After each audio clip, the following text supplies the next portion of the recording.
Well, Mauricio, I think we got a compelling follow-up to SmackDown on Friday in the angle with CM Punk and Roman Reigns, Seth Rollins and Paul Heyman.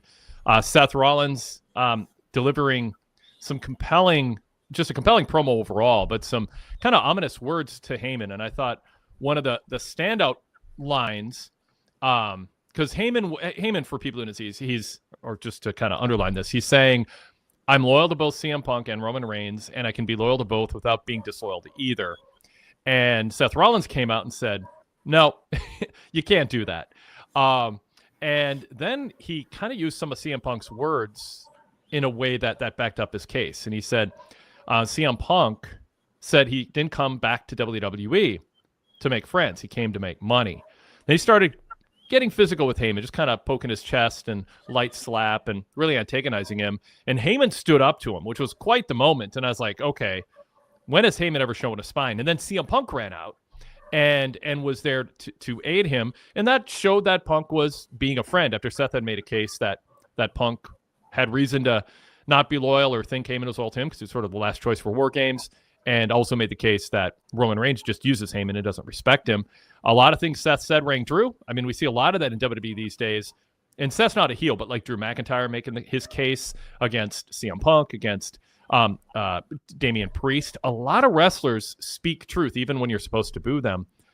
In the case of Seth Rollins, I don't know how we're supposed to feel about him. I think that's a bit of a flaw in WWE this year. There's too many tough choices for fans on who to like and boo and cheer and all of that. But that's a whole separate issue. I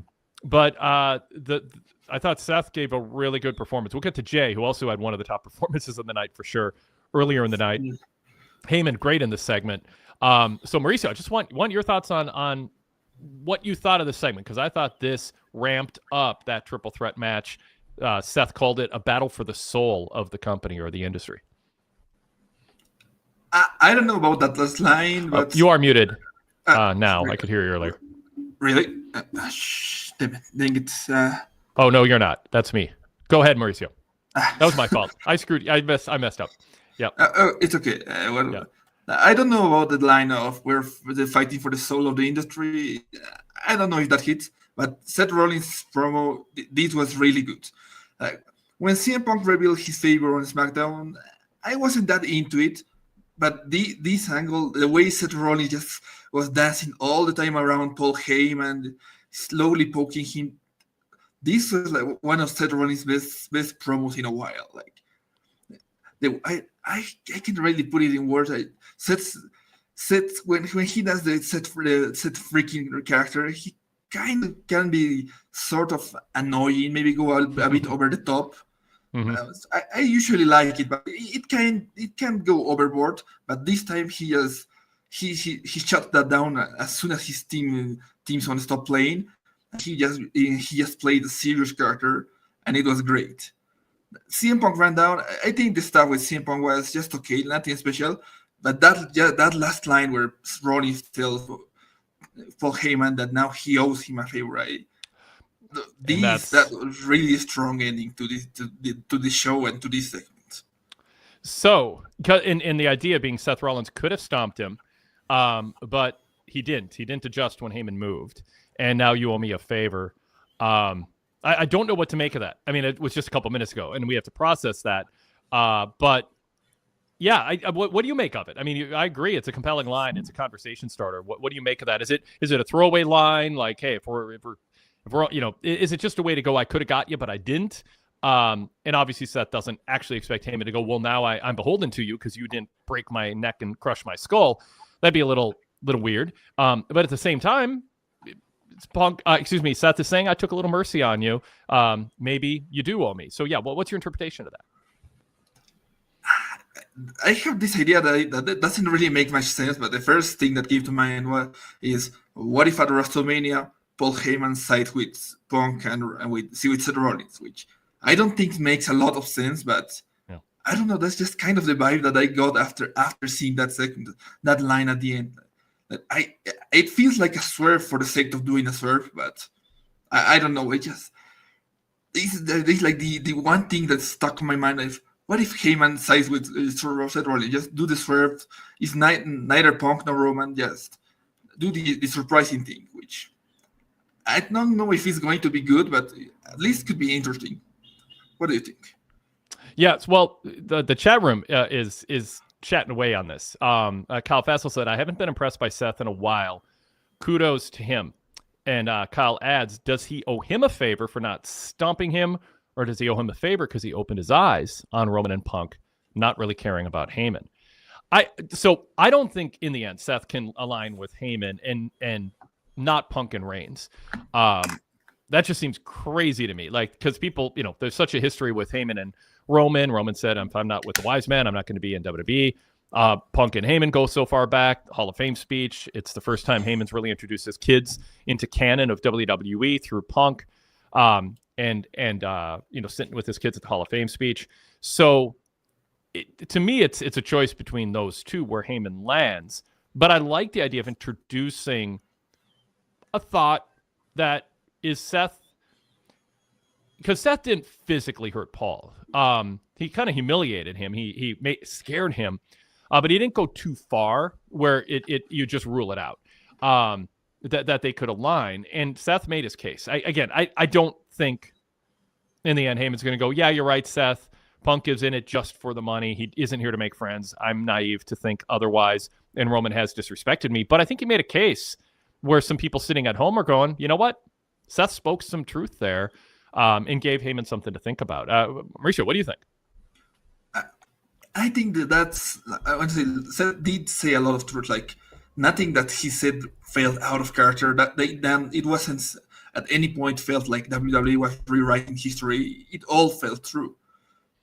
But now that I think of it, I think you're right. That these just feel like they're setting the possibility that it could happen, even though it's not going to happen. Like, they coming like last year at War Games, they set up a lot of people that could be the last person to team with the original bloodline, but they did it. Like, but they set all these possibilities because just so people would wonder. Like, a few years when Sami Zayn challenged Roman Reigns for the title, it didn't make any sense for Sami to win, but they did a lot of work to make you think that maybe it could happen. It was never going to happen, but it could. So that's maybe what's going on here. They're making you think that it's a possibility, even though it will make sense, but it could be. I think that's just WWE trying to set up these seats to make the fans think, make them doubt what will truly happen at WrestleMania. But I think you're right. It's either going to be Punk or Roman. Seth is just a red herring in this situation.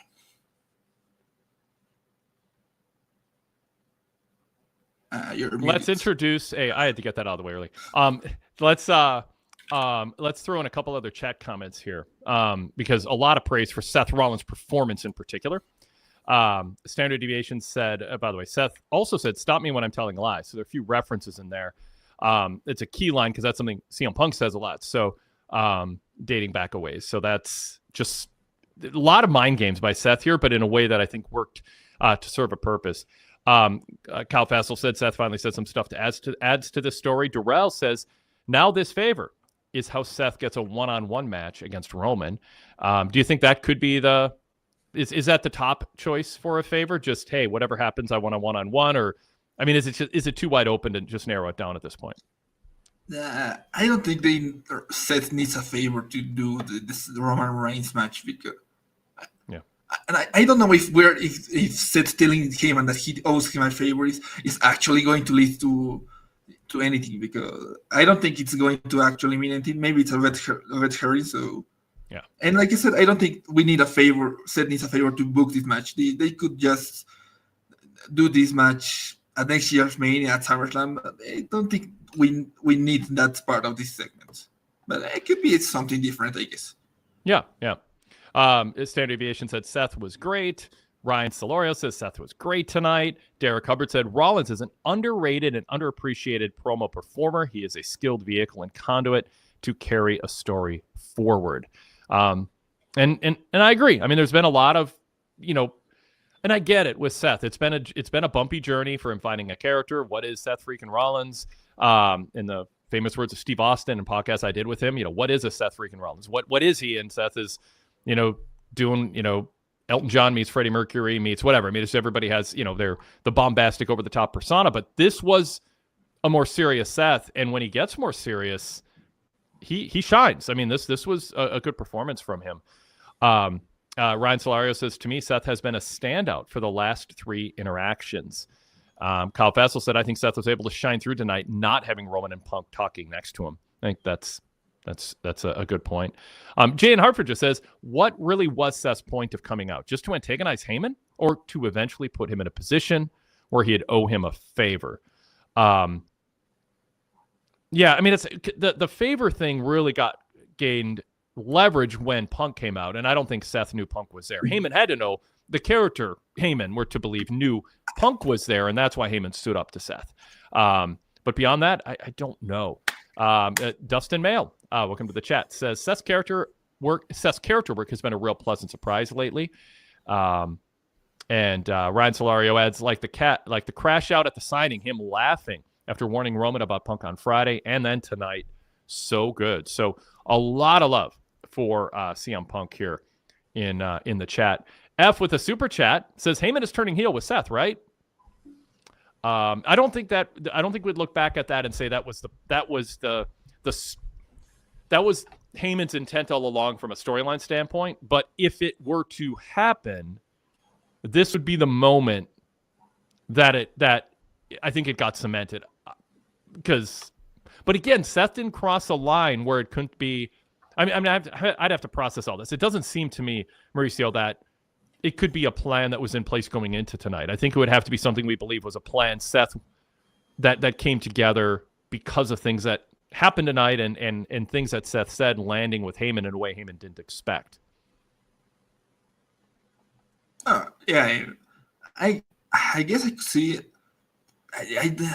The more I think about it, the more I think this is just a red herring, and maybe Seth is just doing this to play mind games. So Paul Heyman is conflicted come WrestleMania, and he accidentally caused Roman and Punk the match so he can take advantage. That's what I think is going on right now. Like, ideas keep popping up because this segment just happened. So maybe I'll come up with something better later tonight, but that's what I have for the moment. Yep. So a couple other chat comments, and we'll introduce the show and then move on to some other topics too. Scott TPA says, just a few weeks ago, I saw people in this very chat talking as if Seth didn't belong in this match, which is utter nonsense. You cannot tell the history of WWE's past decade without Seth. And Derek Mitchell just said, Seth is at his best when he's calculating. He's been the third wheel in a story and could have an ace up his sleeve. Now, Jay in Hartford countering my point. He says, I thought Seth knew Punk was there. He quoted Punk's line about making money and then looked toward the entrance to see what it would take for Punk to come out. How much was Heyman worth to Punk? So that might be a heck of a point, Jay. Jay. So, Mauricio, what do you think of that? Was Seth? Is that what Seth was doing? He knew Punk was there because he had said, "You're alone. Who's here to save you?" But then he antagonized Heyman in a way. I didn't catch the look to the entrance stage. But do you think we're to believe, in retrospect, Seth was actually saying, "What are you worth to Punk?" Essentially. That would make a lot of sense, and even though they didn't reference a lot that CM Punk was going to be there, I checked WWE's website earlier today, and the segment was promoted as Seth Rollins, Paul Heyman, and CM Punk. So, okay, that's the thing. But earlier on the day, it was just Seth Rollins, which yeah, you wonder if they're just trying to increase ticket sales. It wasn't the best crowd. I mean, they had 8,200.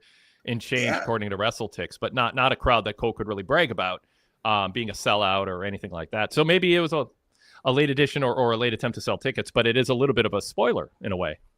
Yeah, I suppose, because I always assume that Punk is going to come out because I saw the graphics, so Punk is eventually going to come out. So, well, I guess I'm a bit surprised that people assume that he wasn't going to be there, but that's what I saw at least. So, I don't know. I always thought Punk was going to come out.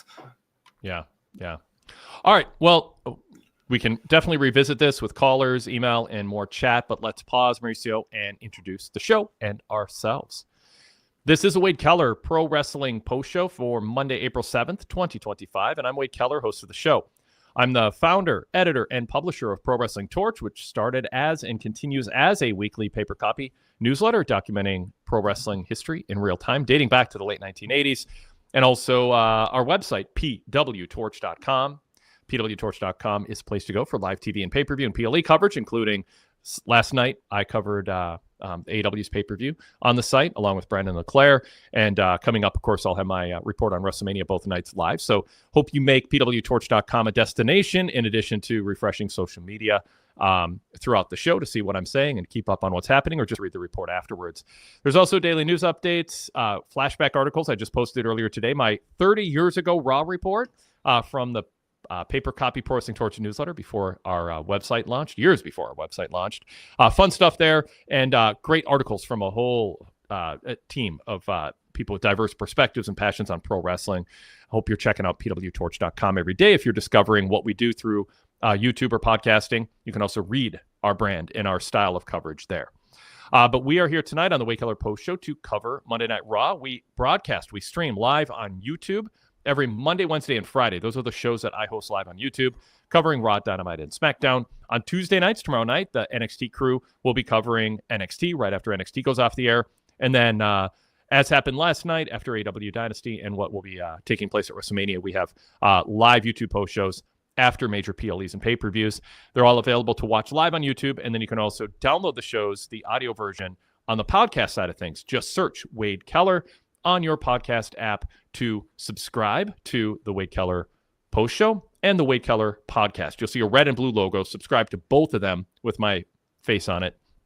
The podcast features our weekly flagship, which will feature longtime Pro Wrestling Torch columnist Greg Parks tomorrow. Look for that on Tuesday night on the Blue Logo Show. And also pay-per-view previews like Eric Kroll and I did, an in-depth preview of AEW's pay-per-view last Friday. And also we attached to it the Tony Khan Media Q&A. So good reason to subscribe to both the red and blue logo. We also have flashback episodes on both of those feeds that you cannot get on YouTube if you're watching us there. So lots of content, lots of reasons to, for sure, subscribe to us for free on your podcast app. And while you're at it, search PW Torch and subscribe to the PW Torch Daily Cast. That's where you'll find our NXT post show. Also, acknowledging WWE, shows dedicated to specific themes and topics, different co-hosts each day of the week. That is also free.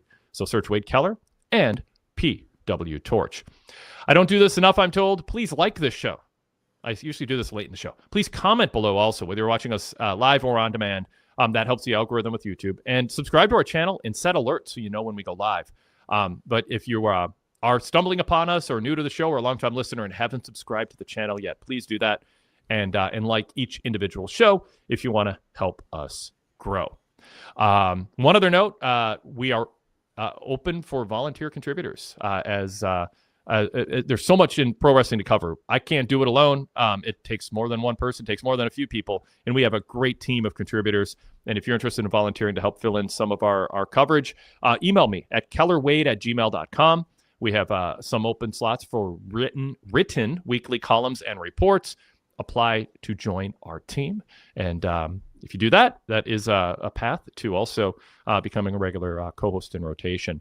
Speaking of which, my co-host tonight is Mauricio Pomarez. Pronounce your name. I love when you say your name compared to me. Okay. Mauricio Pomarez is my Pomarez. It's the Mar in the middle that's stressed. So that's what I want to get better at. Mauricio Pomarez. And he covers WWE Raw. He creates a excellent TV report. It is my go-to for analysis of Raw to get a perspective on the show. He does a great job with that. I also always look at Jason Powell over at ProWrestling.net to see what he's saying about the show. I know a lot of people are glued to social media during these shows, but there's some really good writing and consistent, reliable analysis on PWTorch.com, and I hope you're joining us for that while you're watching live TV and pay-per-views also. Mauricio, welcome to the co-host chair again. Good to have you back. Once again, thanks for having me. Yes. Very good. So we invite you to be part of the show. We've already referred to the chat room. You are invited to partake in the chat if you're watching us live during the show.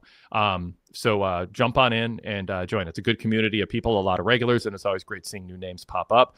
So you can be part of the show that way. You can also email us at wadekellerpodcast@gmail.com. I'll check the inbox during the show. I try to get to as many of the emails as we can, especially ones that cover topics we haven't already covered.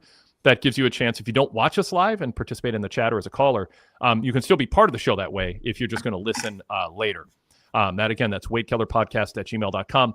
Also, that's a way to participate in the flagship edition, which is audio only, podcast only, our blue logo show. Search Wade Keller again on Spotify, Apple Podcasts, wherever you listen to podcasts, and subscribe to that. That'll drop tomorrow night. If you have a question, a comment, feedback, if you disagree with us on something, if you think we missed something, if you want to add to our points or just bring up a topic we haven't covered, because there's a lot more going on in wrestling than we cover on these post shows, that's the way to steer us in a direction of a topic we might not cover or add your perspective to it. So get those questions in time for the recording of the flagship on Tuesday night this week. I'll be hosting with Greg Parks. And finally, you can be a caller, a video or audio only caller. To do that, look for the link in my TV report on the PWTorch VIP website or on our Patreon page. You can search PWTorch VIP on Patreon or on Spotify and get a 7-day free trial and then support us after that. And that also gives you exclusive access to be a video or audio caller. That's a lot of business to take care of, but it is taken care of. So let's now pivot back to coverage of Raw. We'll get to that Jey Uso promo, but I'm going to bring CJ LaChapelle into the show and get our thoughts on what happened near the top of the show with Bayley and her attempt to win the title from Lyra Valkyria. CJ, welcome to the show. Good to see you. Good to hear from you. I know you're from what I saw in the chat, you are nervous about Bayley being excluded from WrestleMania this year. I like the story of her on a losing streak because it is indicating that she's going to step up in some way. We don't know if that'll be a heel turn or just getting motivated in some other way. CJ, I'm hearing a lot of background noise with you. I don't know if it's sorry. If you're breathing in the mic or it's scraping against something fabric. But yeah, perfect. So yeah, tell us what you're thinking about Bayley. Let's be positive a little bit. First, it was a great match. Started a little shaky, but they're new together, and it ended up being very good. Got this is awesome chance from the crowd, very well deserved. And Bayley didn't lose decisively. She got caught up in a roll-up, so that's good too. But that's shocking to me. This time last year, she was going for the women's championship, and now she losing the IC match? Like, what the heck? Well, am I looking too much into this, Wade, or is my nervousness warranted? Well, Mauricio, what do you think? Is CJ's nervousness warranted? I'm kind of on his side on this one because I really like Bayley, and it's really a bit become a bit, and I don't want to say annoying, but it's really got into me that last year she was one of the top stars going into WrestleMania in a big program, and this year I think she'll get there. I don't think they'll exclude her, but I don't know. After the Royal Rumble, I really thought they were doing this program between Bayley and Roxanne Perez. I thought this was going to be one of the not big match, but something special for her. And then Roxanne disappeared, and Bayley just moved into this program with Lyra, which I don't know. The match was really good, like you said.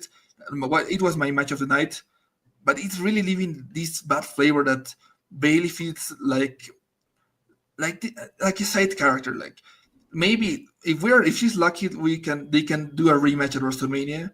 But I think it's more likely that she and Lyra challenge for the tag titles, which I don't know. It feels like a step down for Bayley and also for Lyra to an extent.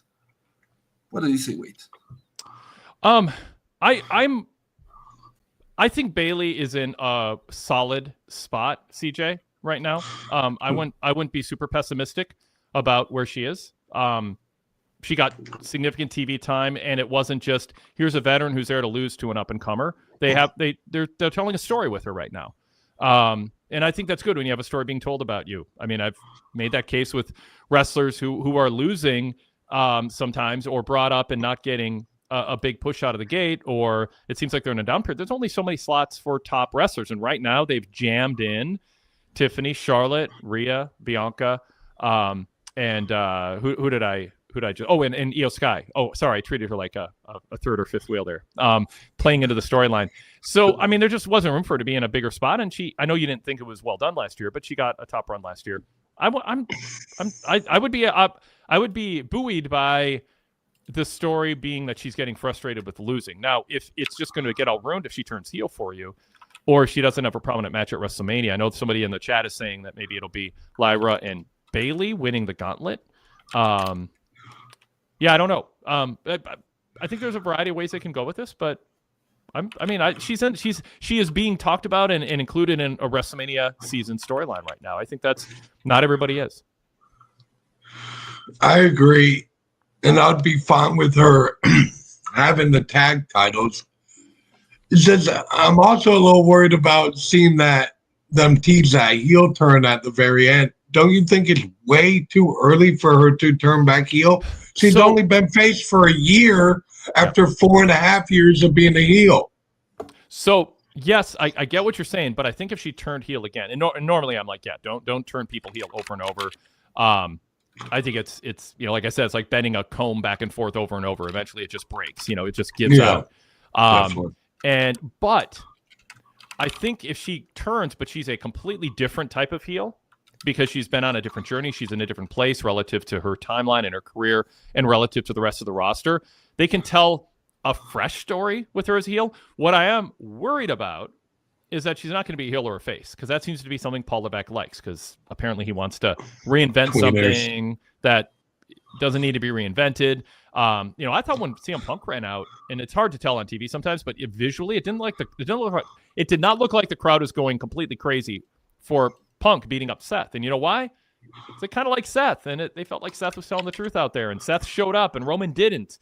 And so I think you're going to get more ambivalent crowd responses, and I hope Levesque retreats, augments this over this abundance of tweeners, or if not tweeners, just baby faces being mean to each other. I mean, it's just at some point fans want to go and they want to let out their frustrations and vocalize for their home team against the away team, so to speak. And I think there's too much. I mean, now and then doing it is obviously fine. It feels more realistic, but they're just doing too much of that. But if Bayley is sort of a tweener and she's got an edge to her, I'm not going to like it, but at least it would be different than what you're fearing, CJ, which is another heel run. But as long as she's fresh in whatever role she plays, I mean, I think it's better than, rehashing something in the past. So I get your angst, but I think there's room for it to work out. Yeah, and I still argue that she shouldn't even be going for the IC titles already. She should still be in the program for one of the two world titles. I don't know. Yeah. It's like they're kind of pushing her down the card and making me a little nervous. But. Yeah, well, I mean, there's only so many starting positions, as I say, only so many main event spots. And honestly, I know you're a huge fan of hers. I don't think Bayley is a character, so to speak, within WWE that you just go, she has to be at the very top. However, when you see what's gone wrong with Charlotte and some rocky performances from Tiffany and them screwing up Rhea and a kind of a weird journey we're going presumably to a Belair's heel turn, and some limitations with Io, as great as she is. I mean, maybe you make a case Bayley will end up rising from the ashes, CJ, and have a good second half of the year, a good summer. So one last question. Do you think it would be better for Lyra and Bayley to go for the tag titles, or do you think at Mania they should do a rematch for the IC? And then you could let me go. Yeah. What do you think, Mauricio? I 100% I would do a rematch because they had a really good match tonight. I think they have more in them.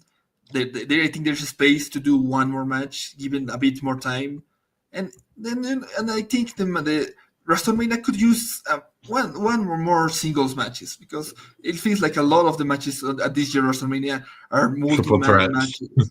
Triple threat or are going to be or fatal four ways like the IC title match. So the women could use a really good singles match between two veterans in the ring. At least that could be something good for her. At least be featured at WrestleMania. All right, CJ. Thank you so much. In the chat. You guys helped. All right. Have a good night. Glad. Thanks.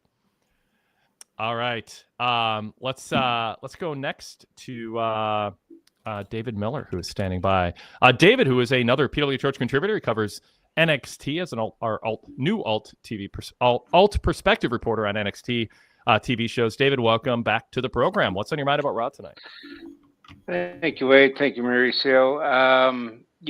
I'll kind of echo CJ a little bit. The Bayley Lyra match was a little bit clunky to begin with, but man, they really picked it up there towards the end. I would even venture to say they may have had maybe even the match of the night there. That dive through the ropes, Bayley just nothing but air, and she ate the mat. That was pretty stiff, as was that knee that Lyra gave her too. But they teased Bayley's frustration there at the end of the match. Then she decided better but went back in there. But yeah, I agree with Mauricio. I think they got one good match left in them as far as that goes. The tag team title match, that was interesting because I wasn't watching the very beginning of it, but I heard it. And I heard what I thought was Mr. Van Driesen from Beavis and Butthead doing guest commentary on there. Then I found out, then I realized it was this second-rate comedian who I guess is doing the rest. I thought they would have learned with Elvira and Susan St. James back at WrestleMania 2, but obviously he ranks right up there with them as far as that goes. Didn't enjoy that part. I think that took away completely from the tag title match. I was just, please no, never again. But the end, and Seth did bring up good points towards Heyman, with Heyman, especially on the end of Roman Reigns. I felt at least CM Punk did run out there to save him. But let's be honest, since Reigns came back, the fans have been cheering him, but they were largely cheering him because of Solo Sikoa. He's still been kind of a jerk. He's not been a likable character in any way, shape, or form. He wasn't, he's not been, he's still treating Paul as an underling. He did not come back to save him after Solo and his crew put. So he's got, he's got some really good points there, and you can't argue with him. He's not lying. So as far as the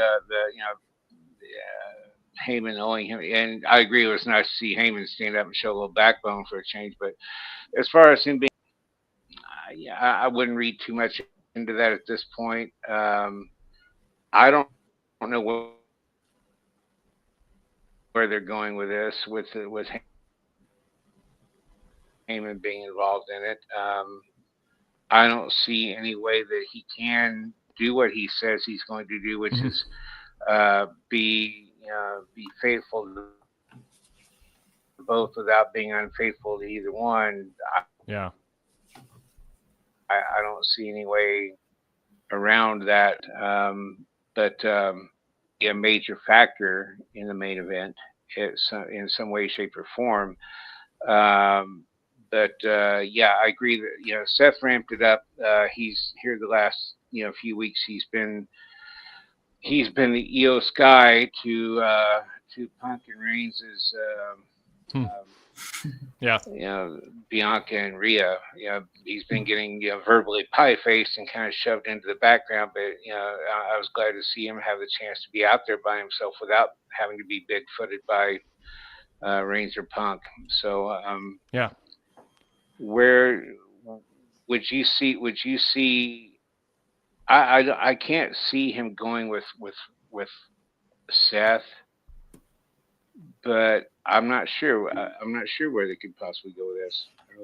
I'm really which I like. Again, I like not being able to sit back, because now they're doing paint by. So, David, what I think is you're leading up into WrestleMania. It's like, okay, now we're gonna start throwing these matches out there. Now we're gonna start throwing this stuff out there, and let's get everyone in on the show. But I don't know where they're going with this.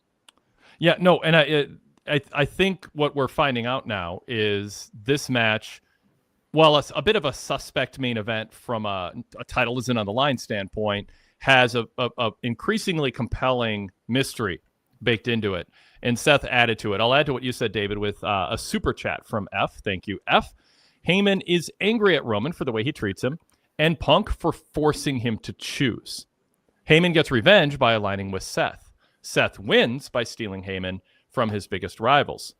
Your thoughts? So let's put this in the context of the match actually happening. I think one of the weaknesses of this angle is I don't know, this isn't UFC where you actually have a corner that's yours and you go to it between rounds. It's pro wrestling. You don't get a corner. In a tag match, you kind of do. So what does Heyman being in Punk's corner even mean?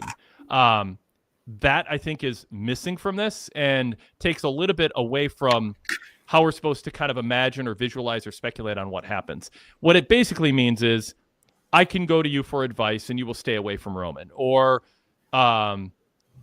you'll cheer for me, I guess, or interfere on my behalf, or point out something bad that's about to happen. I mean, like, basically, it's not being I think being my corner, and maybe people just go, this is obvious, but it's, you are my coach, you are my cheerleader, you are my insurance policy, and I can count on your loyalty during the match. But how that manifests isn't entirely clear.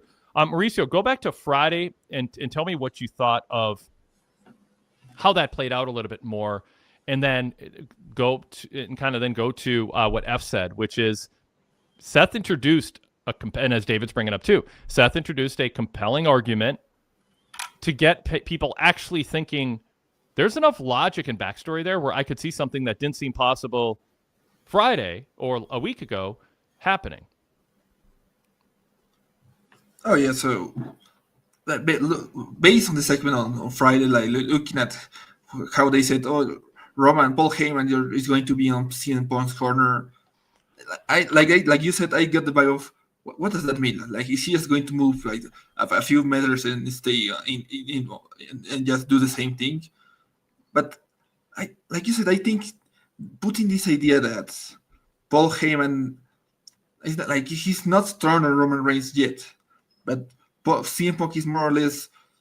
I guess CM Punk is pushing Paul Heyman to turn on him. That's why he's pushing Paul Heyman's loyalty. That's why he's pushing this relationship. Like I guess I remember a few years ago they did this something more or less like this with Roman Reigns, Brock Lesnar, and Paul Heyman, and they teased the separation of Roman Reigns and Paul Heyman, but they didn't do it. My guess is that I get the feeling that they are actually going to do it, and Seth Rollins is just here, like you said, just trying to play instigator, just trying to play mind games between these two. I'm still thinking about that. I think that's what they're going for at this moment. I'll add to this before throwing back to David. Jay in Hartford says, Seth aligning with Roman intrigues me a bit, but I think it'll hurt him more than it helps in a meta sense, in that he'll be seen as attempting to take the same route as Roman to become a bigger star. So in a meta sense, would people look at Seth and go, he's doing this just to try to elevate himself by aligning with Heyman so that he can become at the level of Roman and Punk in terms of crowd reaction and the perception of him. Mauricio, what do you think? And then I'll throw back to David. I don't know. I don't know about that. I guess I could see that logic, but it kind of feels weird to say that Seth. It is true, but it feels a bit weird that Seth is not on the same level of Punk and Roman, even though he just main evented last year's WrestleMania and is going to main event this year's WrestleMania again. Like, I see the logic, but I don't know. I feel like Seth Rollins doesn't need, like, I don't need him to become that a bigger star. And even if he does, I don't think it's going to push him into that level. If that's going to happen, I don't think a win at WrestleMania and a huge turn is going to do that. All right, David, back to you. Your thoughts on our response to what you said and what the chat is saying. Yeah, unlike the women's triple threat match, which I think they have just telegraphed the bejesus out of, because they've told the same story for the last few weeks of EO being an afterthought. So what that leads me to believe in this case for WrestleMania is that Bianca and Rhea are going to be so engaged with each other that Io is going to, slip in and, grab the victory that way. That's the story they've been telling for the last few weeks, essentially.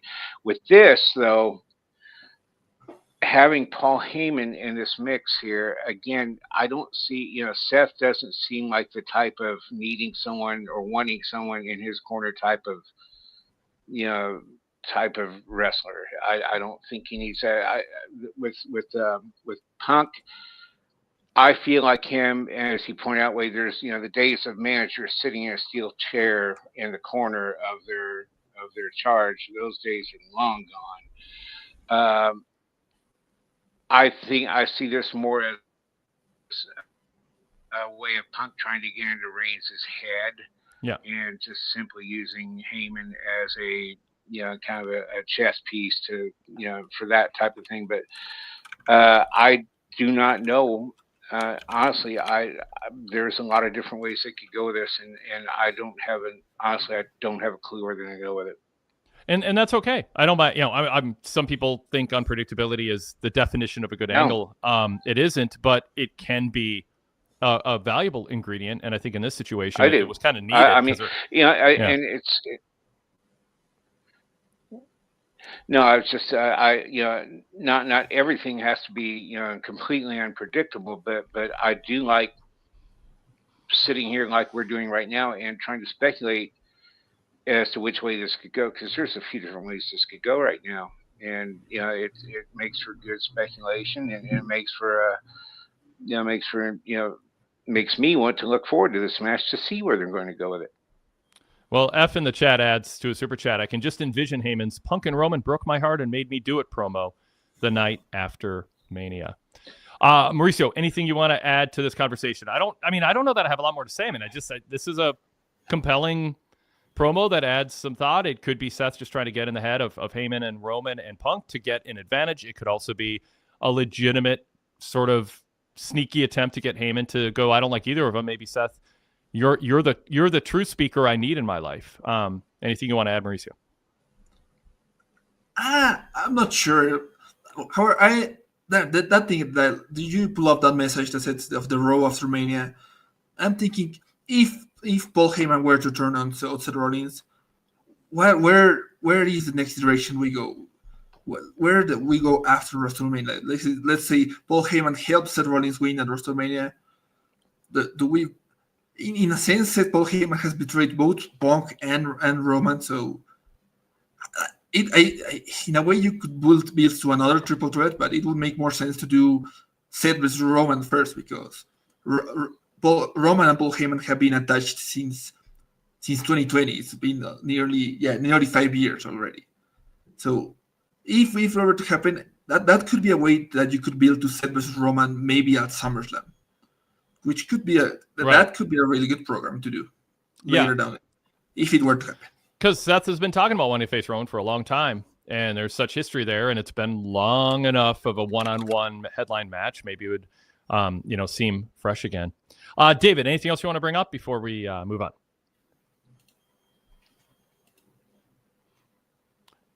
Go ahead, David, if you can hear us. Looks like David has a lag in his Wi-Fi. Time. There we go. And there is there is a point. If you remember, during Reigns, how long was he champion for? Like 4 years during that time period. The only person I can recall that he did not beat in a one-on-one match was Seth Rollins. So there's definitely intrigue in a rematch there, because I remember, Seth came down and trying to psych him out in the old Shield garb, and I forget how that match ended exactly, but I know that Reigns did not win it. It may have been a disqualification, I'm not sure, but there's definitely intrigue to that matchup, happening again. So again, wait and see. Maybe maybe next week after next Monday night, maybe we'll be able to speculate a little bit more. David, thanks for calling. Always good talking with you. Thanks, guys. Yep, you bet. Goodfella 1422 on this topic said, I was thinking the one-on-one Punk Roman match for SummerSlam. They're both so distracted over Heyman. Seth wins Mania and moves on. So yeah, I mean the chat, for what it's worth, are sort of, voice additional voices here, is not pushing back hard on that notion that something like that could happen. Yeah. So, all right, let's switch to Jason D from Australia as next caller. See where that leads us in this conversation. Jason, always great hearing from you. What's on your mind about Raw tonight? Thanks, Wade. Thanks, Mauricio. Just quickly, I thought Derek summed up Seth very well in one of his chats where he said Seth has been a conduit. And I've been very high on Seth's promos over the past year. When you eliminate the over-the-topness and all the woe, and all the rest of it, he tends to bring up things that a lot of fans have in the back of their minds. To me, he's kind of been the glue. He will bring up things that you think that that WWE might not want to acknowledge. But when he says it in a very serious way. And I believe in what he says. So you eliminate that over-the-topness. Seth has been money. And this went in a different direction that I thought, because I thought Seth would get in Roman's head and said, listen, Heyman's kind of betrayed you. He's gone to the snake. And I thought Seth might use Roman as his way to get to Punk as well. Maybe somewhat of a tandem with Roman, just a short-term one to get to Punk. But he's gone in the opposite direction, so I'm intrigued by all of this. But I think enough's been said about that. Let's move on to Jey Uso, right? Yes. This was a tremendous promo. Now, the first part of me thinks, now, why doesn't he just come out there and beat up Gunther? But then I listened to what he had to say, and his emotions were controlled. They were thoughtful. And the whole point is that he's not afraid of Gunther anymore. So this mature Jey is able now to channel all his anger, channel all his frustrations, and now he's got the courage to channel all of that into this match with Gunther, because the ultimate aim is to win that championship. And I thought Gunther did a good job of selling, I've got a different Jey to contend with now. Because a flustered Jey would have just gone after Gunther. But now he is channeling everything into this one match, and all that anger is going to come out there. So not only was it a great promo, and I thought he sold it well, I can buy into the story that they're trying to tell. I love Jay's promo tonight. I mean, the only thing, and I don't think it's enough to cause you to steer away from doing this angle, is after what happened to Jimmy and all the things that Jay brought up, Jay did stand in the ring opposite of Gunther and not attack him for a long time. And did they say anything that I missed about, if there's any physical contact, XYZ happens? No, but wait, I see what you're saying with that, but this is where I feel like Jay was smart. This shows that he could do all that, but he's going to wait for the right opportunity. He's not going to let it get to him. Because he said, I'm not afraid of you anymore, which means he's going to channel all that anger and put it in the direction that it needs to be, and that's into this title match. Because if he lets go of it now, there's a strong chance his emotions would overtake him and Gunther would take advantage. So he's letting Gunther know, you're not in my head anymore. I know what you did, but I'm going to get you where it matters the most. No, I think you're totally right. I mean, that is an absolute reason that Jay is, but still, you could imagine some people just going, Jay, he's right there. But so I guess if I had any critique of the promo, it would be just something a little bit more overt on Jay's part too. And maybe the argument is don't draw attention to it. Maybe most people aren't really thinking about that, but just go, you're standing right here. And if I didn't have a match against you at WrestleMania with your pride and joy, the title on the line, I'd go after you right now, but I'm saving it. And when that bell rings, I'm going to officially beat you down. I'm not going to take the route you did where you went the way you went after Jimmy. I mean, there's a way, whatever. I'm not going to cut a promo form. I'd put more thought into it, and he would too. But something that's sort of addressed explicitly rather than what you're doing, Jason, which is implicit in it. Mauricio, what do you think about the Jay promo, and what do you think about our point in particular that we're discussing? Okay, so early in February, Jey Uso won the Royal Rumble. And 2 weeks later, he announced that he was going to face Gunther at WrestleMania. For the next 6 weeks, we had more or less the same Jey Uso and Gunther brawl. We have A-Town Down Under and Alpha Academy being part of this feud for some reason. Until last week, when we actually saw something meaningful. Jimmy Uso versus Gunther was a decent match, but the post-match angle was exactly what this feud needed. And this segment, this Jey Uso is exactly the right follow-up.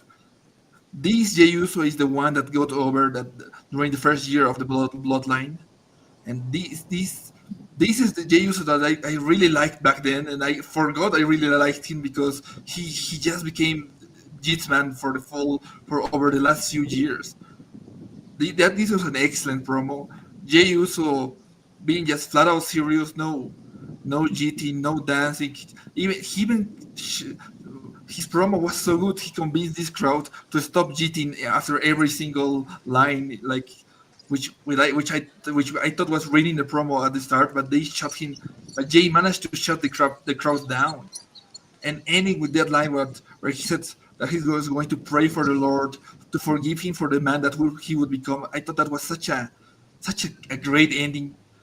I have been very down on this Jey Uso and Gunther feud, so the last week and these have been a godsend because this feud now feels like a world idol program, which is excellent.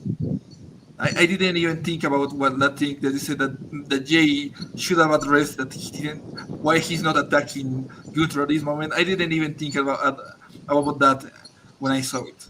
That's how good this promo was. Yeah, no, that's good. I mean, I don't want people to think about it because I love this promo. I just am bringing it up as like a consideration. But like I said, and I prefaced, I don't think I would do anything different despite that being a thing other than I would still run the segment, but explicitly have Jay go, address why he's not doing it now and how it's taking everything he's got not to. But that said, the idea that Jay was slipping and falling and losing his confidence and that it took Gunther making it personal and attacking his family member, and the way he talked about Jimmy being the most important family member to him, it did feel real. It felt authentic. Kyle Fassel in the chat said Jay's promo felt real. It wasn't gimmicky. It was just a stellar performance from Jay, maybe a career best from Jay. And Gunther's body language, fantastic. The way that he just is so smug in the way that he smiles. Like, what are you going to do to me? I got to you. I bloodied your brother. Your mom is sad and distraught and judging you for not being there. He's loving all of that. So to go from that, where Jay's been lacking confidence and stumbling, and Jimmy's having to give him pep talks, to this version of Jay, what they did is they took you on a ride, which is, I've got the fans behind me, and that's going to be the win at my sales to beat you at WrestleMania. And then Gunther goes, you're not worth my time, but I got to have fun with this, so I'm going to beat you up every week and make your life miserable. So that was kind of chapter 2. And then chapter 3 was it works. Jay starts losing his confidence. And now chapter 4 is he bloodied Jimmy. Now Jay is at a whole other level. He's got the fans, but also family revenge on his mind. So they did have, or they came up with, a way to stretch this out and make it work. I think a lot of people, understandably, were concerned this would lose its momentum as time went on. But actually, I'd say it's peaking at the right time now. And I was not expecting to say that 3 weeks ago about this feud. And Mauricio was with me on that too. A couple other comments in the chat about this. F says, the beatdown on Jimmy was far too severe for Jay to do nothing. Imagine if Triple H stood calmly the week after Randy attacked Stephanie. So, I mean, that's the point I made. This segment was too good for me to dwell on it, but it also is enough, as F points out, to be worth bringing up. Now, Derek Mitchell says Jey Uso came out without yeeting, no yeet t-shirt, all black. He was very serious and compelling. I thought Gunther might break character, but he sold it like he was scared. And then Darrell said, I like that he didn't do the beatdown. His promo told the story of why he's not touching him now, because he's willing to go all out at Mania to hurt you both physically and mentally and take the title. Jason, back to you. Well, that's what the comment that was made. He came out not yeeting, wearing all black. He was serious. That's what I'm saying. But I know what you're saying, Wade. Maybe Jay could have just put in a sentence in there. You're lucky I don't beat your ass now, but I've got you, and I'm going to tell you why I have you. Something to that effect, just to acknowledge that in any other circumstance he would have attacked Gunther. But I think Jay being a bit more, it's like a cerebral, emotional, putting it all together, but ultimately going to be dangerous. And it's something that Gunther didn't expect from him. So all in all, I thought it was a very good segment. And yes, it almost got derailed by the people chanting yeet, but Jay sort of told him to back away from it. And we almost got that in the Seth Rollins segment where people started unnecessarily doing that Roman Reigns chant, but then Seth spoke over it. So I really hope that doesn't carry through, because sometimes in these promos, I really want to listen to what they're saying and not have it interrupted by crowds chanting. Yeah. I want to go to the Rhea Ripley Io and Bianca. So this one to me is a bit of a big mess, and I'm interested to see where they're going with this, because the person who's coming out the most dislikable for my mind is Rhea Ripley. She really has no place in this match. Now, I like the symbolism of Rhea wearing black, obviously, Bianca wearing black, and Io wearing white. So we're meant to know who to cheer for here, okay? But Bianca, she is right in what she's saying. The crowd seem to be turning against her, but she hasn't done anything wrong here. So this is all a little bit messy, and it's not really doing Rhea or Bianca any favors it's not doing Bianca any favors. The crowd's still cheering Rhea because they see her as a big star, but it's putting kind of Bianca in an awkward situation here, unless the point is to turn her heel, and she's going to use what's happened here, where she feels like she's been treated unfairly, and Rhea's just bullied her way into this match. This is going to be the catalyst for her turning heel. But if not, it's a bit of a big mess. And, obviously come WrestleMania, the crowd are going to be heavily cheering for Io because she has come across as the more sympathetic figure. Mauricio, what's your take on what we've seen tonight and in recent weeks since we last heard from you on this build? I've been mixed on this field because when they set up the first segment between Io, Bianca, and Rhea, I thought the way they push Io away was really good. I thought it worked, make Io feel like she disrespected. But then for the last few months, I would say, they did more or less a variation of that same segment a lot of times, except last week, which was the match. But I don't know. I feel like had they done something different for the last few weeks, and then this week do that thing where they push Io Sky again, and then she snaps, I thought that would have worked a lot better. Right now, it feels like I've seen this segment. We saw these three women talk. We saw them, Bianca and Rhea disrespecting Sky, and we saw a contract signing. I like this feud. I think the match is going to be amazing, but this segment really didn't hit for me. I'm sorry. Yeah, no, that's I don't love this storyline. I don't love the execution of it. Io Sky, I think, is coming out all right because I think people are sympathetic towards her and she's asserting herself. But, if Rhea was supposed to be more likable this week, the way she, again, just left hand swatted away Io, to me, they better be careful because there's sort of an unforgivableness to me to Rhea being sort of dehumanizing Io in this way. She's a champion. She's a great wrestler. She's a veteran. She should be respected more than that. And I don't like this direction at all with Rhea.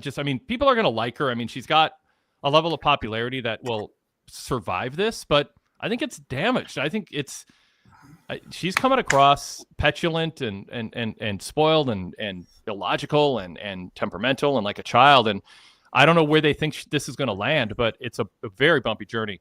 Bianca, I'm less concerned about, just in the sense that I think they do want her to be heel when all is said and done. They really focused on her body language last week and almost slowed it down cartoonishly to this heelish Belair. And then McAfee is sort of siding with her, but in a way that almost seems like he's endorsing heel actions.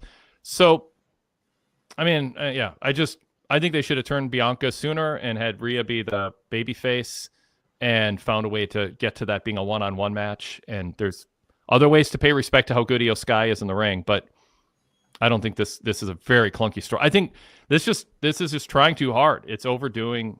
It's making things more complex. The pro wrestling formula, the vast majority of the time should be simple because the pro wrestling's not about the bookers. Sometimes bookers think it's all about me. I need to make my mark in the industry and I need to reinvent things. It's like pro wrestling's about the wrestlers. Your job is to facilitate them getting a crowd reaction, a positive or negative crowd reaction, and to get fans invested in the story they tell in the ring. That's a booker's job. It's not their job to draw attention to look what they did to change the way wrestling is portrayed and all that. And it does sometimes come across, a number of bookers have tried to do this. And if business isn't good, I get it. But WWE's at the top of the world, and we don't need Levesque coming in and messing with the Sami Zayn Montreal formula, the Cody Rhodes Journey formula, and the Rhea Ripley the whole grassroots groundswell for her. He's messing with it. And I don't think it's working. Yeah. So anyway, Jason, back to you. Are you at a daycare center, Jason? There's all kinds of kids. No, I'm not. I'm actually at a shopping center, and there's That a was lot my of kids second around guess. me. Yeah. I mean, it's beautiful weather here. It's like 11:45, and it's all good. But yeah, I'm trying to get away from them. Not that I want to get away from kids, but I know what you're saying. Yeah. It's not a daycare center. Yeah. No, but you're right. You raise a lot of good points, Wade. And I know you've been on this for a while, and I've kind of been defending it a little bit because my excuse is, well, you got to stay with the constitution of the character, right? But this whole Rhea, Io, Bianca thing, if the whole idea is to turn Bianca heel and Rhea ends up feuding with her and Rhea can still stay as a babyface, I got no issue with that.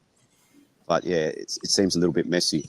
I guess that's all I've really got to say. I can't really think of anything else that really happened on Raw which really spoke to me. I guess we got the four-way for the Intercontinental Championship. That's interesting, where you've got the two heels, you've got sort of a tweener in Braun Breaker, and then you've got Penta. And then you go to the United States title scene, and I know that's on SmackDown, but LA Knight up against Jacob Fatu. That's going to be an interesting one because you're not really doing LA Knight any favors there with Jacob Fatu, but perhaps they feel like his popularity is enough to get over that.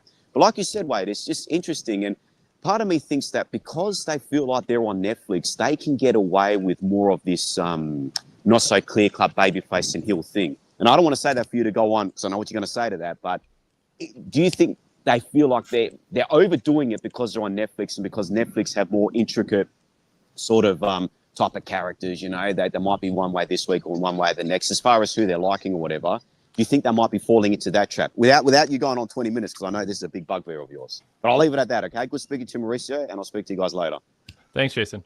Yeah, I promise not to go on 20 minutes about it, but it's a different point that you're bringing up, which is, does Netflix change the way is WWE, Paul Levesque in particular, thinking he should change the way WWE is presented based on being on Netflix? I didn't get that idea from Levesque when he was questioned about it after a PLE in a media Q&A. He just said, we have a product and they're buying that product. It's just turnkey. It's presented to them as a finished product. They're not meddling. We're not going to change for them. They know what they're buying and we want to give it to them. So I hope not. I get that being a question that's brought up. My thinking is, Jason, that they would do this even if they were on Fox right now or USA or ESPN or whatever. Being on a streaming service like Netflix, I mean, I don't think about. I sometimes I forget. Are we watching it on Netflix or USA? Like, it's my same TV. Just click a different app. I push play, because if I start SmackDown, it's usually 3 minutes into the show, so I'm watching on DVR anyway and delay. Same thing with Netflix. I usually start in progress after a few minutes, so I can just kind of have a little bit more control of fast forward, rewind, and pause, which I need to do as I type up my report. So I don't even think, why would it be different? But I don't think Jason is endorsing that it should be different or that it is different. He's just wondering, do they think they need to, quote, live up to the standards of Netflix complex character series and try to be more drama and go for Emmys? I wouldn't rule it out, but I just think that's a bad choice. And I don't think the NFL should change if on Netflix compared to when they're on CBS. I think that's silly, and I don't think a show should dumb itself down or change its formula if it's successful on Netflix and then it moves to CBS or something. Mauricio, your thoughts on that? Yeah, I remember reading a report. I don't know where Netflix was more or less trying to tell producers who work on their shows to, in a way, maybe simplify their story and try to change the storylines of other shows. But I don't think that's what's going on with WWE. For every issue I've had with WWE this year, I think all of those issues, all the good and bad stuff, I think that's just the booking. They're just Triple H and WWE booking.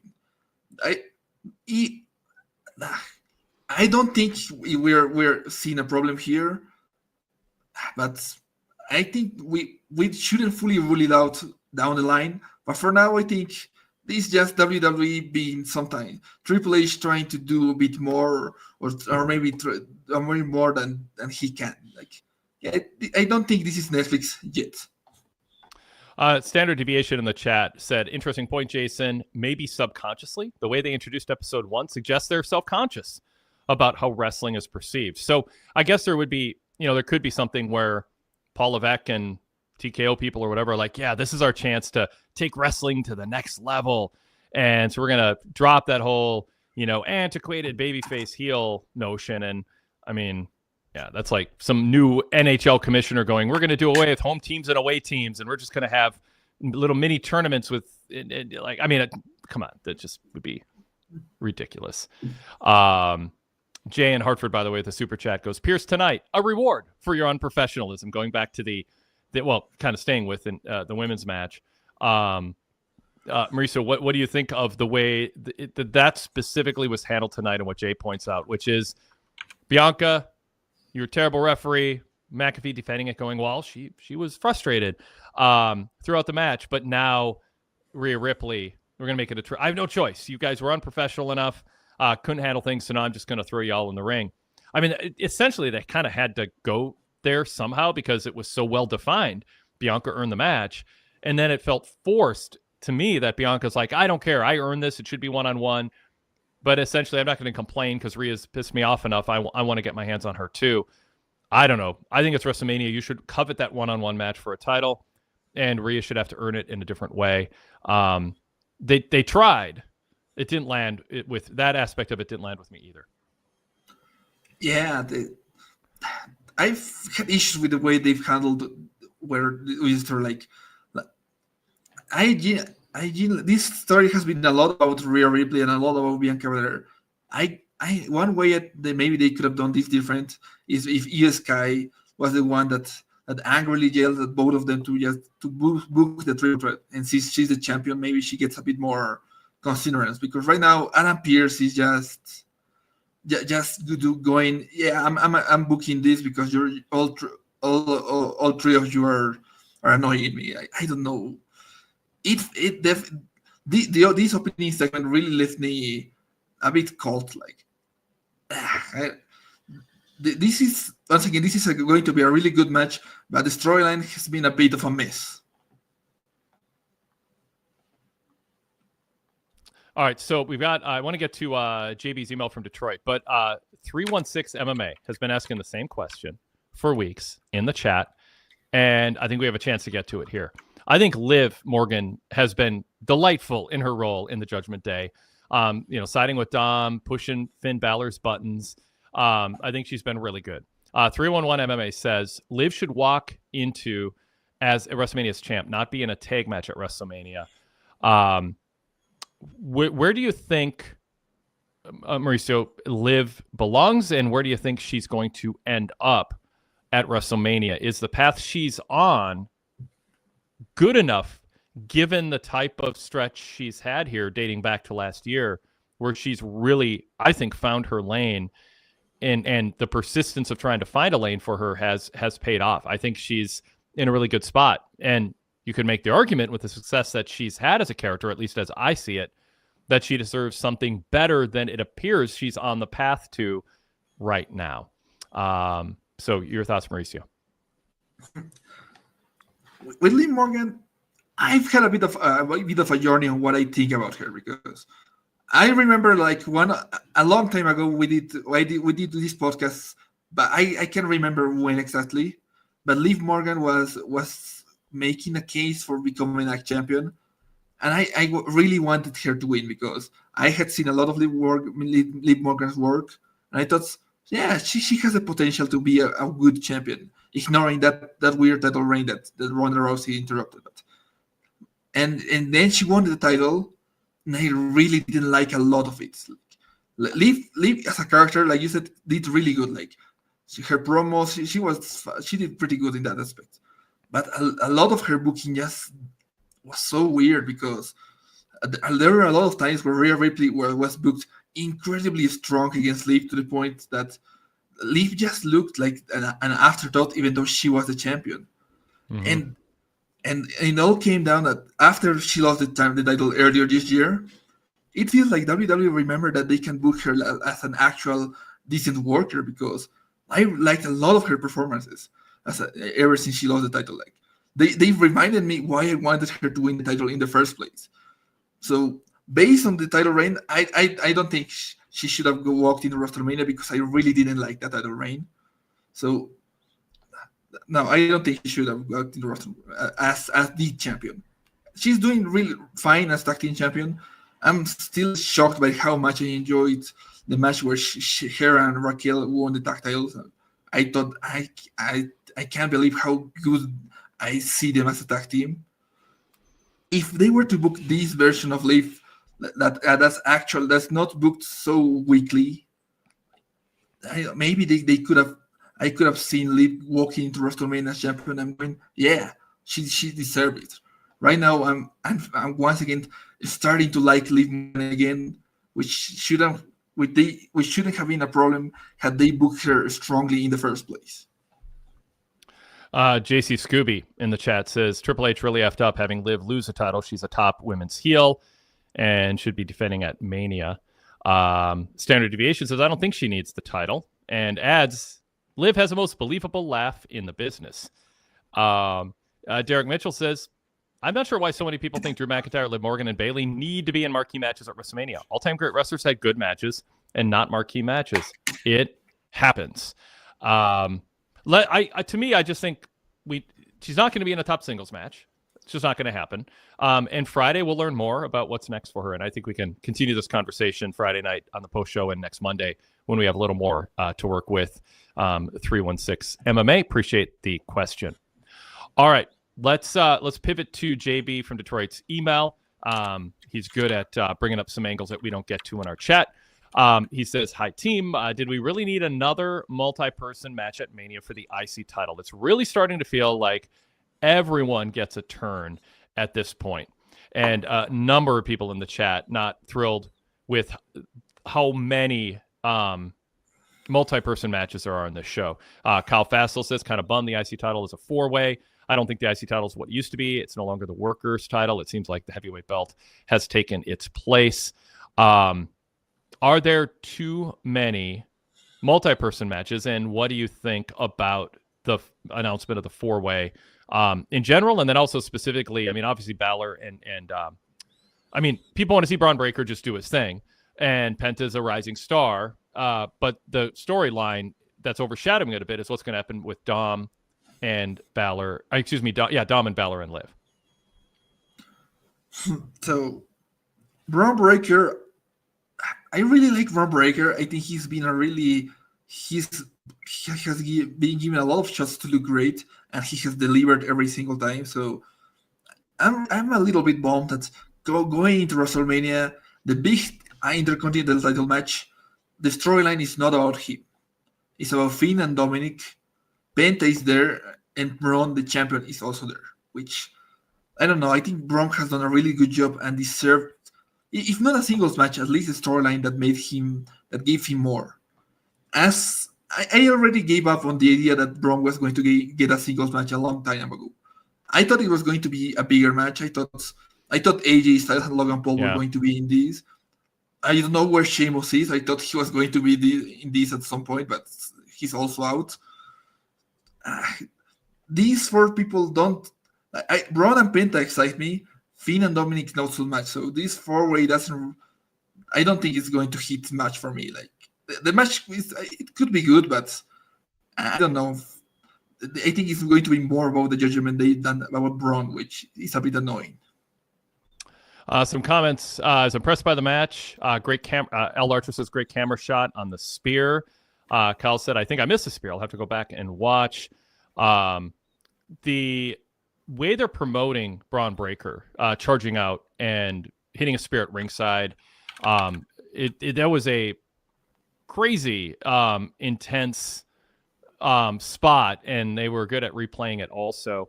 What do you think about Breaker and what they're doing? I want to get to Penta and actually kind of explore each of these in specifically and not just dwell too much on pro or con multi-man match, the 4-way match. The way they're portraying Breaker is, to me, he should be the only exception he should be the one tweener. Like, he's just breaking people. He's just intense. You can cheer me, boo me. I just do what I want. I could live with that. I think he's an example of when it can work, but nobody else should be. There's just too many like that. What do you think about Breaker going into WrestleMania and how they're portraying him at this point? I like you said, I like Breaker's portrayal. Like he's one of the few that really makes the not a heel nor a babyface work. I think how they are portraying him, they barely portrayed him on TV since the move to Netflix, because I recently looked at his cage match page, and he hasn't wrestled a lot on TV. Between the debut of Raw on Netflix and the Royal Rumble, he didn't wrestle a single match on TV. He just did like Saturday night's main events. So I like Robert. I think they're protecting him, but at the same time, I wish they showed more of him on TV. Let him cut a promo. Let him kill Carlito in a match, not just during his entrance. I think they see him as a high draft pick quarterback who isn't getting a lot of plays right now as a starter, but he is being protected, and it is clear he is a future starter. Like I just think they think there's only so much room right now, and they don't want to have him peak early or look like he's fighting for bandwidth or TV time when he isn't going to be in a top match. But to me, the signs are there that they're like, he's young, we're patient. He's establishing a bond, a relationship, a character, a style with a fan base. And all we have to do is just turn a knob to heat him up, and we got a star in our hands. And so I get why they're not giving a lot of time right now, because you don't want him to be kind of flailing. Flailing's not the right word, but look like he's putting in main event performances, but not getting to the main event. I think they want him to be a guy in the back burner who's about to draw a lot of attention, but this isn't quite his time. I see the logic. I guess I just wish they did a bit more with him. They balance this act between not pushing him to that level, but still giving him TV time a bit better, because I don't think they given him enough. But I do get the idea that you don't want to push him too hard yet, because like you said, I don't know how he's young, but there is a world where Braun come next year, if they felt like they could push him to win the Royal Rumble, like if they gave him that big push, like the one Drew McIntyre got the year he won the Royal Rumble, like he was just an upper mid-card guy and got that really big push that pushed him to the main event scene. Maybe in a year that could happen. Like you said, he's just one big push away to reach that next level. So I see the logic that they don't want to do that, especially now that we're on the road to WrestleMania. You don't want him maybe to overshadow other people right now. And I don't know. I still want to see more of him on TV. What do you think of Penta now, about a month in? So far, last time we were here, asked me in about a month or a few months. So far, he's doing really good. Like now that I think about it, when he got to the WWE, I'm not sure what the plans for him were come WrestleMania, but I really feel like he has over delivered, and they said, well, we can't leave Penta out of WrestleMania, even if it's in a multi-man match. I guess that's how good Penta has delivered. He arrived. I don't think he's winning, and I am assuming that after WrestleMania they are reuniting the Lucha Brothers. Phoenix now has finally debuted on SmackDown. So, but I think genuinely, I didn't have much hopes after what happened to Andrade, but Penta is really doing really good, and they presented him excellently. Dom and Balor and Liv, where is this going? A number of people excited for Dom to be a babyface in the chat. There's a conversation about how big that will be. I agree. But as Kyle Fassel said when that conversation came up, that's a while off. Because Jane Hartford said whenever it happens, a babyface Dom will be huge. So yeah, Dom is just a real pleasant surprise in terms of character, but not. I guess I thought he had something special for a while others were pushing back pretty hard for a while, but he really has cemented himself as somebody who's going to be in the picture. I don't know if he'll ever be a WrestleMania main eventer, but the fact that I say that without certitude is in and of itself something of an accomplishment for him, given how he was portrayed at the beginning. So, Mauricio, what do you expect to see here? And is this a good use of Balor? It seems like Balor's going to be a utility guy, a legacy guy, not at the top of the card, but a good one to maybe help elevate Dom. And I think his performances have been good playing off of Liv and Dom so far. Starting with Finn Balor, I agree. I think we have reached the point where we think it's going to be a good hand that young people are going to beat to say we beat Finn Balor, a former world champion. He's in that like Dolph Ziggler level, like right before he left, he was released by WWE. A good guy, a reliable guy that's going to give a good match and is going to lose. I I think I made peace with that. So moving on to Dominic. I I don't think I've ever been the biggest fan of Dominic, but I can't deny that he's been very consistent with his character work, with his mic work. It's been very solid ever since he turned heel, and I think there's a realistic chance that he could win at WrestleMania because for every single match he had this year, he has been booked very weakly, except tonight. I Yes, he lost, but I thought he was given a lot of offense when facing Penta, like way more than he usually gets. And I think they're in a way more or less trying to remind us that Dominic is, to an extent, an actual threat that could, in a way, at least serve as a champion because Dominic rarely gets to wrestle like singles matches and actually look good while doing it. Like aside from that one time he faced Dragon Lee and they had a weirdly really good match on TV. Dominic has been always been portrayed as the weak guy. So I think there's a chance that come WrestleMania, Dominic pins maybe he even pins Finn Balor, and after on the Raw after Mania, I don't know if you introduce a new member to Judgment Day, but you kick out Finn Balor. Like I feel like this is the story point. That's why Finn Balor and Liv Morgan are constantly arguing. So you have Liv and Dominic kick Finn out of the group. My only problem with that is that would, I don't know, Dominic would be the face in this case or Finn Balor would. That's my only issue because I don't think either side comes as much very likable if that were to happen. What do you think? I'll add to the conversation what Derek said. He goes, I think Dom will weasel his way into winning the IC title at Mania, causing even more friction between Balor. And so I think Liv will stay with Dom and Balor will be the de facto babyface in this, I guess. I mean, I hesitate because one, I don't think that's super compelling if that's the way it goes, but I think it's a little too soon for Dom to be a heel. I thought that way about Nick Wayne. I think Nick Wayne should be a heel as long as Dom has been and then some. You know, Dom's been a heel longer than him. And I want that to be something we get a full a career chapter out of. But I also wonder if they don't just do tweener stuff too, or they just move on and don't. Jason D, who joined us earlier in the chat, goes, in order for Dom to turn face, I like the idea of him getting real annoyed at El Grande Americano mocking luchadors. Is Finn a strong personality to turn Dom? I think he means like a strong enough personality, and that is a concern that I have. Mauricio, anything you want to add? And then go ahead and ask me a follow-up if I didn't address your question. I mean, I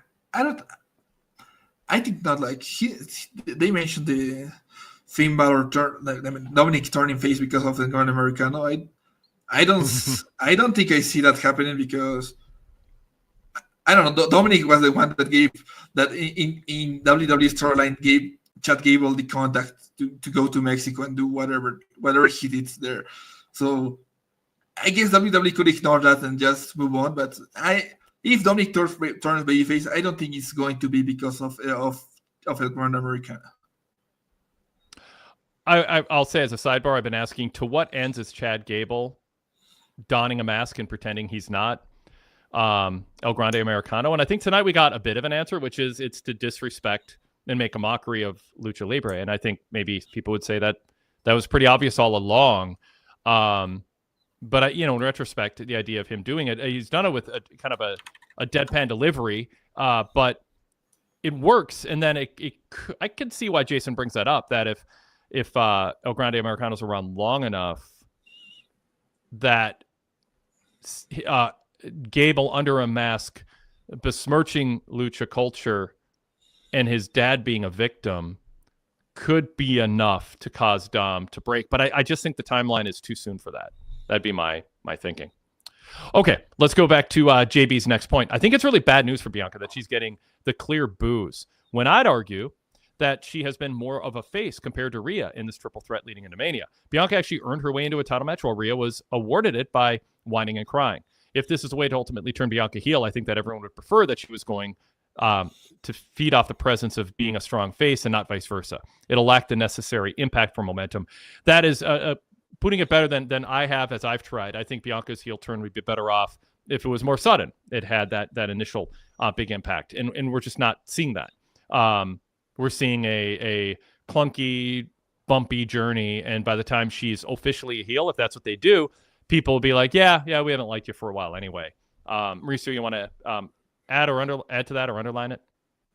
I do have one thing to say. Like, Rhea Ripley, like you said, her character has been a bit annoying since losing the title. Like she's coming off very unlikable, but the crowd still cheer for her.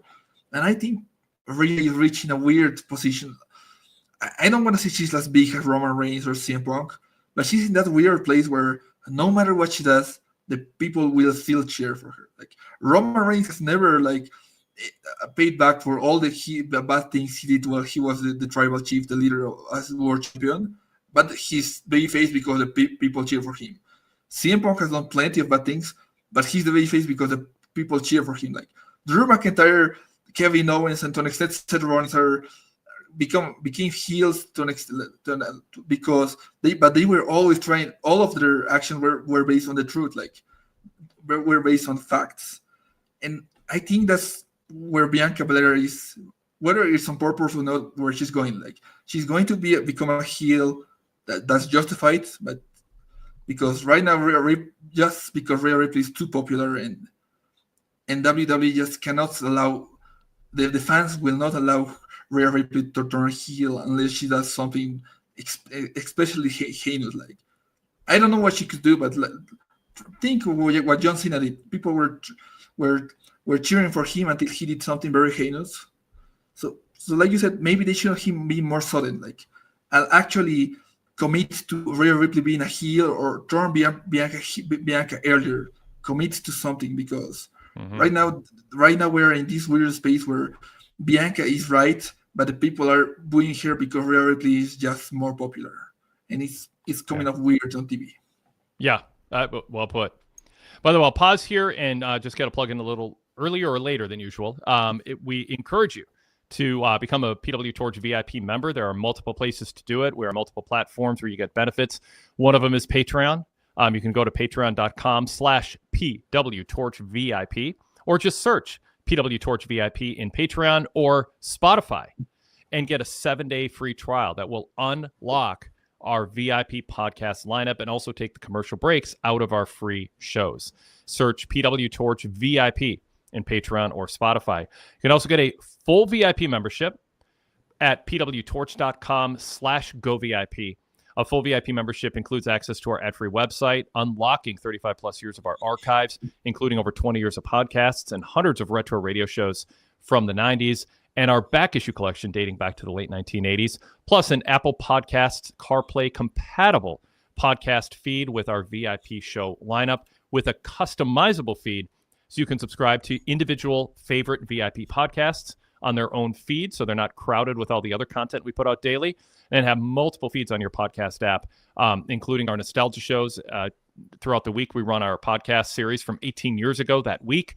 Wade Keller Hotlines, Bruce Mitchell audio shows, post-pay-per-view roundtables, Real Deal with Pat McNeil podcast, vintage podcasts from 2007 running on a regular basis right now on the VIP feed, and so much more. Also, our VIP exclusive roundtables. Todd Martin, Rich Fan, and I recorded our AW pay-per-view post-event roundtable last night, went in-depth on that show, and we'll be doing the same thing in a couple of weeks after WrestleMania. So pwtorch.com/govip. We are a small business, and we depend on VIP membership to do what we do. So if you do appreciate us and you're like, I don't know if I would take advantage of all that content, or I get so much out of the free stuff, you can do it just to show support for us. Kind of, it's like a tip jar. Throw a fee our way. to show support, and then you'll get something in return for that, which is the ad-free podcasts, unlocking VIP shows, and if you do a full VIP membership, unlocking our library. We appreciate all our VIP members, all our customers, and we appreciate everybody, even our free listeners, of course.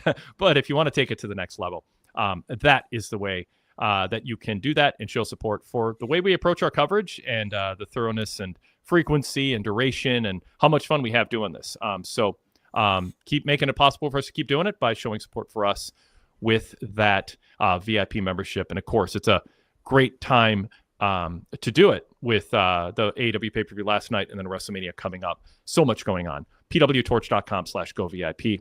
Also, by the way, one other VIP feature, if you don't get a chance to watch all these TV shows, 3-hour SmackDowns, 2.5-hour Raws, AEW Dynamite, I do a full rundown, start to finish, of those 3 shows after I record these post shows. So my night's not done yet.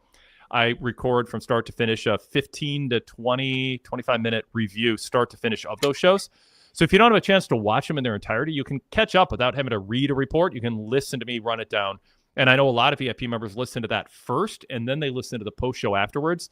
If they don't see the show, my hotline will catch you up quick. That's one of the examples of things you might not know come as a benefit for VIP membership. So I throw that out there as a little specific reminder or a first-time plug for you guys if you haven't heard that. Okay, so back to JB's email. Point number 3, he says, Pat McAfee calling Bayley versus Valkyria an instant classic, and Cole saying that I have chills was more than a bit hyperbole. It was a fine match, but the seeming mandatory "this is awesome" chant felt quite forced. I still continue to think that the mid-card titles have done more harm than they have done good in watering down the title scene. I like Michael Cole's announcing in recent years more than I ever have. Pat McAfee, up and down. It's a mixed bag with him. But they really, for the sake of their credibility, need to not tell us that really good matches or good matches are great matches or classics. Mauricio, I just don't see the upside to it. I think credibility of announcers, especially the lead play-by-play guy in his judgment, he's the one selling you on pay-per-views, selling angles, selling you on the baby faces being worth cheering for. You don't want to risk that by just pointlessly overstating how good a match is. I want them to be excited about the product, and I want to buy they're genuinely loving what they're doing and calling the action. But even if they feel it's a classic, they're wrong. It wasn't a classic. It was a good match. So just, curb your enthusiasm a bit. Mauricio, your thoughts on JB and my response to him?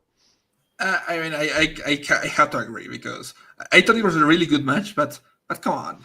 Yeah, exactly. Like the WWE is promoting Bret Hart versus Stone Cold as the match going into the Hall of Fame. That is an all-time classic. Yeah. This is a good TV match that could be a great WrestleMania match. Not an all. Even the WrestleMania match, I don't think has a chance of being an all-time classic if it were to happen. Actually, I get what WWE is doing, but Michael Cole, I respect that he's gotten a lot better over the last couple of years, but he was the main commentator for a lot of my early years, and he wasn't very good. He was heel Michael Cole for the first couple. Yeah, and I really don't like Pat McAfee, so that's so I will have a bit of a personal issue with Michael Cole, and I really don't like Pat McAfee. So just don't over exaggerate these things. It just makes me not like you more than I already do. And Joe Tessitore and Wade Barrett are so good. I mean, they're the best announced team in so long. They're so good. Yes, Joe Tessitore is he's the rising star of the year, the rookie of the year. He and it was a little bit shaky, his mannerisms were a little too over the top and patronizing at the beginning, a little too stylized, but he has toned that down and he gets it. And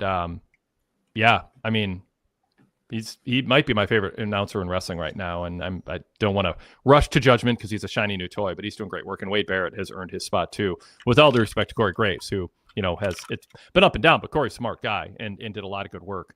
But Barrett is the best color commentator I think we've seen in a long time. Those two are good. All right. Next, I know that Chad Gable likely got some cheers tonight because he was in his hometown, but I can't imagine him getting booed too much anymore with his goofy gimmick. Can he be a successful heel as El Grande Americano, or will it only hurt the faces that he works with? And also, is Ray versus El Grande really a Mania-worthy match? It feels as though it was more of a Raw main event match. So I think they just want to get Ray in WrestleMania, and Gable's super talented. I think they think they're onto something kind of fun here. It doesn't have to be a big match. If it is at WrestleMania, certainly that's where they pointed tonight. I think Gable, from no matter what he does, is always going to be somewhat cheered or laughed at as a heel. It's not meant to be, have a hard edge to it. So I think that's more kind of a playful, fun segment of a mid card. He's super talented, so the matches are going to be good. But character-wise, Mauricio, I don't think he has to get serious heel heat. I think people just have fun seeing him do his bit. I think it's okay to have that. And I don't know that. I think they tried other things with him, and I think this is his lane. What do you think? I do agree that Chad Gable, in terms of performance, I think he does really good. Like, you give him anything and he'll do a really good job. And I'm not being fully on board with the whole El Grande Americano thing. Like, I see the fan, I see where we're going. That I don't know. I guess I'm just still a bit sour that last year we got Chad Gable turning heel and challenging for the IC title, and he never got to actually win it, and then he lost to the Wyatt Six for like 2 or 3 months. So I guess I'm just a bit sour that we never got to see Chad Gable as a serious threat to a title. And as for if this match doesn't belong on WrestleMania, like, I think it's fine. Like, we had, like, it was Ray and Andrade versus Dominic and Santos Escobar like last year, I think, and that didn't belong at WrestleMania. At least this is going to be a much better match. All right, then we'll move to JB's next question here. I'm glad that Jay didn't come through the crowd yeeting tonight after what Gunther did to Jimmy last week. Taking this seriously was important. He also did a great job delivering his promo. He showed true emotion, regret, and was believable in stating that he realized that he wasn't afraid of Gunther anymore. I just really wish that tonight was the go-home promo and we didn't have another full week plus to go until the match. I don't know how they follow up on this, but really the last week before Mania probably isn't going to have every match have new developments. And I think they had the bandwidth on this show to be a top thing that you would remember. I don't know what they have planned next week. So I think we have to wait till next week to see if that was the right call or not. But this was good, and he was serious. If you want to add to that, Mauricio, I know we talked a lot about it. I think we said enough about it. It was good. Let's move on. Yep. Tony Hinchcliffe really isn't my cup of tea. I have no problem with them doing a WrestleMania-style roast before Mania Night 2, but did we really need him on commentary for the tag title match? It felt so dry and forced. I'd go so far as to call it just plain awkward. We even had Michael Cole call him out for calling it a belt instead of a title. I'm surprised McAfee didn't go, you mean championship. But I mean, Hinchcliffe is a controversial figure. He aligns with some politics that might upset WWE's audience. He is not somebody I'm super familiar with, but there's a snide, just sort of a snideness to him that I think is off-putting in a way that might not blend in well with what they have him doing on Raw tonight. It may or may not work at the roast. Mauricio, your thoughts? What's his name? I wrote it. Tony Hinchcliffe. Like, before they announced the road to WrestleMania, I had never heard of this guy's name. Like, I'm not huge into comedy, so I maybe he's a big comedy guy. I don't know. He gained a lot of national attention when he said racist things at the Republican National Convention last year in support of Donald Trump. So yeah. So after they announced the road to WrestleMania, I had heard like, oh yeah, he did a couple of those bad things, and I was, okay, that's not good. And then they announced that he was going to be here, and I audibly groaned because I already have a bad impression of you. And ignoring all of that, focusing solely on how he commentates, I don't think he was very good. I don't think he had much energy. And this guy is a comedian. Two of the three jokes I remember were about Michael Cole being old. And I think he said he was as stiff as Biggie's neck. I just can't believe that they brought this guy to be on commentary. Like, show him on the crowd. That's fine. This is guy. I don't know. I just got so annoyed that they allowed this guy to be on TV. Beyond all the other bad things I've already heard about him, he's also very blunt on commentary, and I don't think he's a very good comedian from the 3 jokes I heard tonight. I guess no, I don't have anything more to say. I just don't like this guy. Yeah. Derek Mitchell said those comments were at Madison Square Garden at the Republican National Convention featuring Hulk Hogan.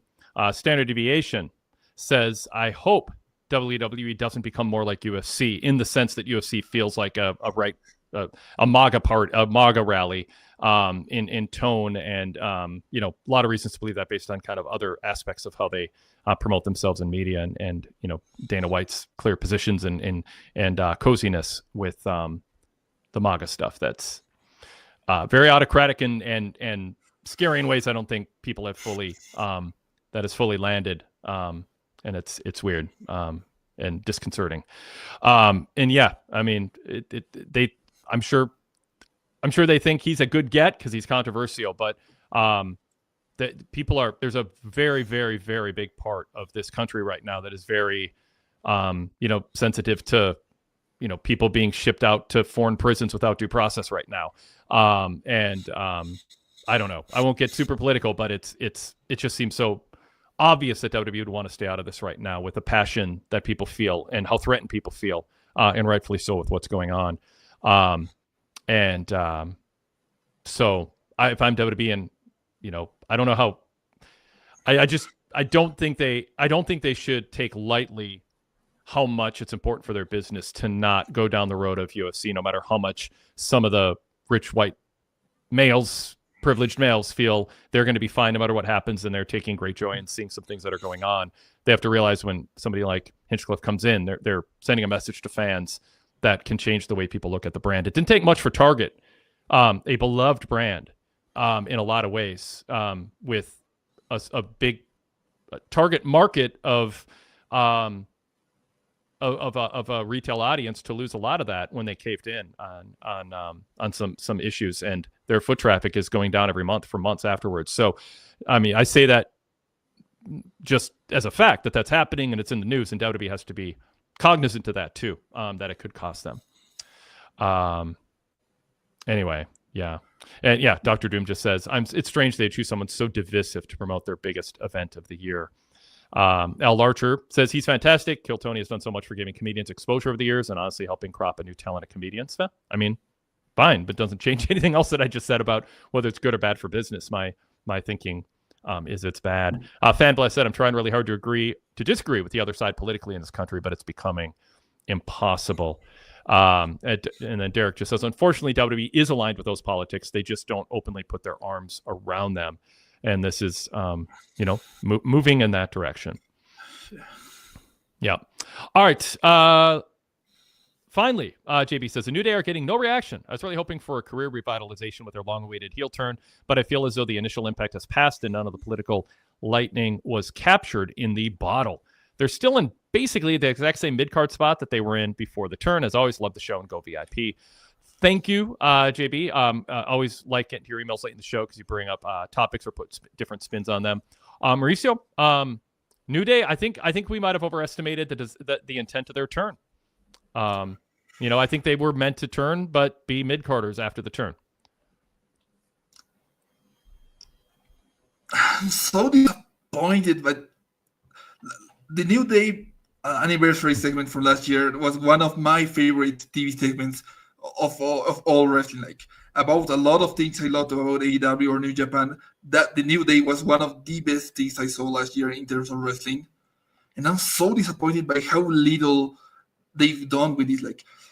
Like maybe a couple of weeks doing the crowd is going too hard, so we don't hear you, is fine. But they did that for over a month, and they just kept on losing matches, which went against all of the reason they turned heel. And now they are finally doing something, but it feels way too late. Like, this was fine, the attack was fine, but I don't know. I'm no longer excited for this angle. Like, I'm sure we're going to get a decent tag match at WrestleMania, but this could have been something special. And the New Day, they feel like they've lost so much momentum since last year, and I'm so annoyed that that WWE allowed them to lose all that steam. Yeah, might be one of the most disappointing follow-ups to such a hot angle I've ever seen in, I mean, maybe all of wrestling. Yeah. All right. Mauricio, anything else you want to bring up from tonight's show before we wrap up our show? I'm taking a quick look, but I think the New Day was like the one thing that we haven't addressed, and I think that's all. Next week's WrestleMania. Yeah, it's crazy. It's coming up. All right. Well, thank you everybody for watching us, for listening to us. Please like this show. Please comment. Subscribe to our channel on YouTube. Same thing on the podcast side of things. Give us a 5-star rating. Add comments. To give us good reviews. It helps boost our search returns and helps people discover the show. If you like what we're doing, you can be part of helping us grow and reach a new audience who will then appreciate you for helping them discover what we do. Mauricio, thanks so much. Hope everybody goes to PWTorch.com and checks out your reports on Raw every Monday night, including on tonight's episode. And we will talk to you soon. Thanks, Mauricio. Once again, thanks for having me. Of course, always. I love talking WWE with you. And chat, great job tonight as always.